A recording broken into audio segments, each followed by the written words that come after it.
Por la señal de la Santa Cruz de nuestros enemigos, líbranos, Señor Dios nuestro. En el nombre del Padre, y del Hijo, y del Espíritu Santo. Amén. Señor mío y Dios mío, creo firmemente que estás aquí, que me ves, que me oyes. Te adoro con profunda reverencia.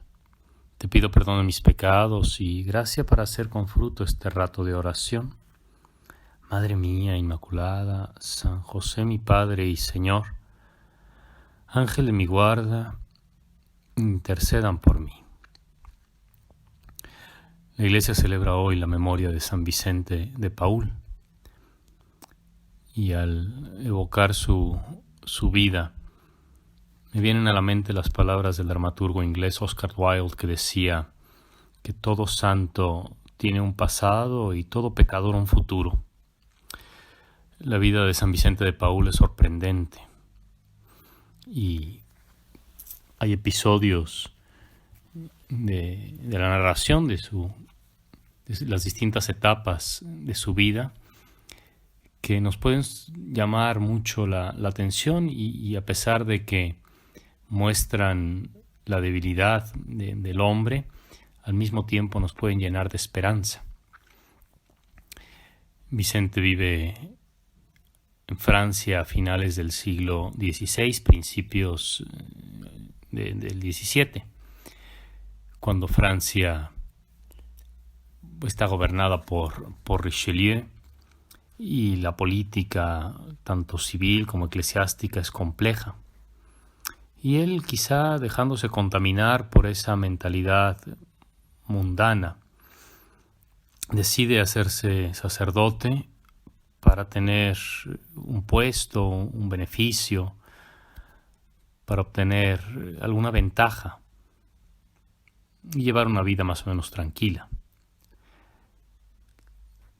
De hecho, lo consigue hasta cierto punto, al parecer, incluso yéndose de la ciudad en la que estaba, hace que un obispo ya viejito lo ordene sacerdote. Y luego como que se le escapa un poco y trata de llevar la vida a su aire.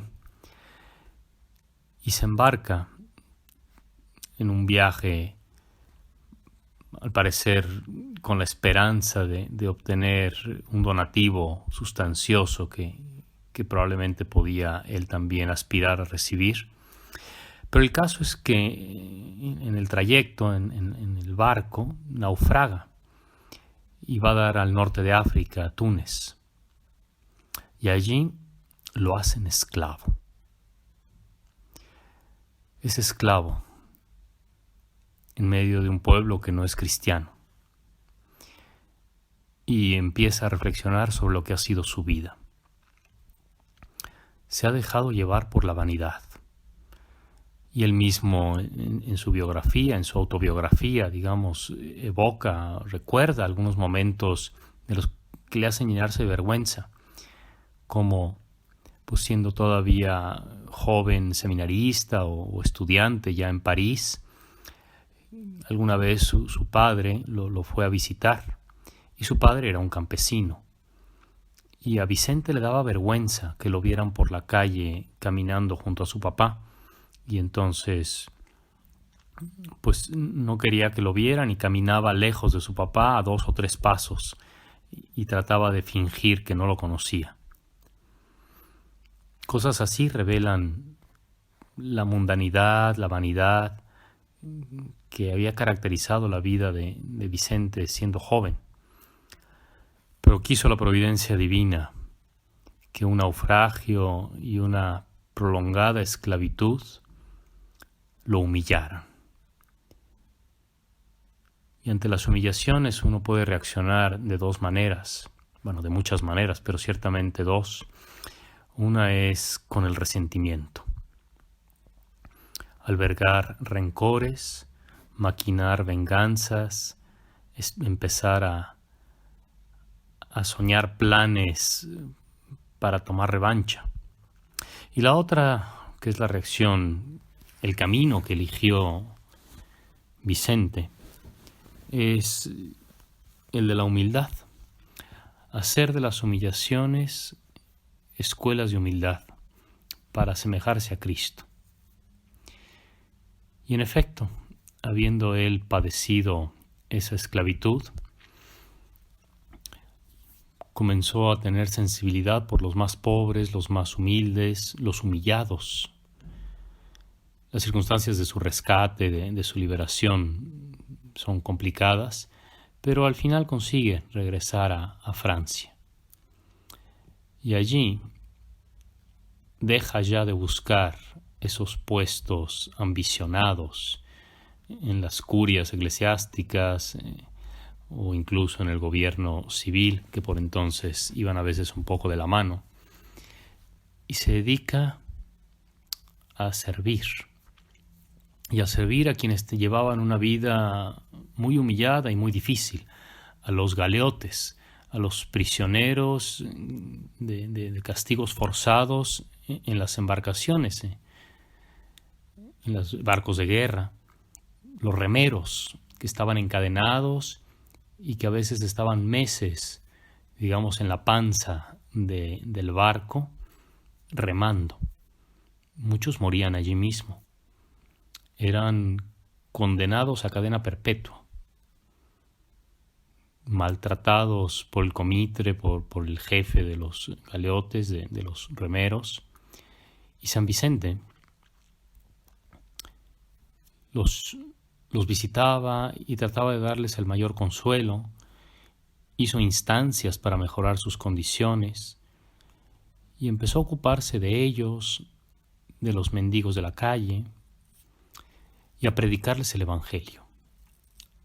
Muchos de estos pobres hombres no sabían nada del catecismo, ni siquiera sabían persignarse, y de esa manera salían de la especie de animalidad o barbarie en la que estaban y comenzaban a ser conscientes de que eran hijos de Dios. Y a pesar de que algunos de ellos eran auténticos criminales, al experimentar la cercanía, la ternura, la misericordia de Vicente, cambiaban en su corazón. Y ya no les importaba padecer esos castigos, porque sabían que tenían a Dios por Padre y que Jesucristo había muerto por ellos. A Vicente luego se le unieron otros más, unos sacerdotes, otros no, y la compañía empezó a crecer, el grupo que seguía a Messier Vicente, al señor Vicente. Tanta caridad no podía pasar desapercibida y quiso Dios que, como dice el Evangelio, una luz que se enciende no se ponga y no se esconda debajo del celemín, sino que brille para alumbrar los de la casa. Y así pasó con la obra de Vicente. Más adelante se le juntaron también algunas mujeres, entre ellas María Luisa de Marillac, que es la más destacada, y entre los dos terminaron teniendo esta organización, estas instituciones de la Iglesia que ayudan a los más necesitados. Pero volviendo a los inicios de la vida de Vicente, en ocasiones la santidad viene como forzada, como obligada por las circunstancias. No es el único caso, San José de Calasanz le pasó algo similar.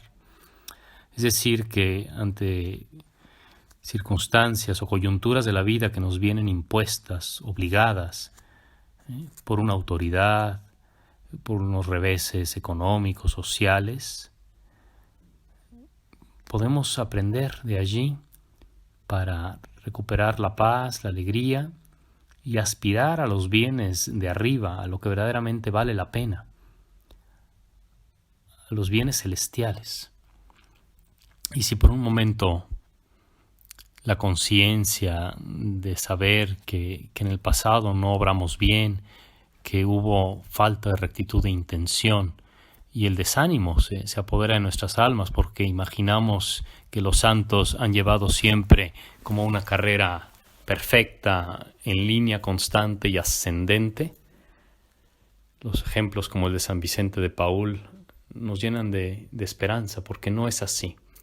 Muchos santos incluso ya viendo como optado por la vida religiosa, comenzaron esta carrera verdadera de la santidad con el pie izquierdo, con pasos alrevesados, con trompicones, con un corazón y una intención que no era del todo recta, pero supieron enderezar.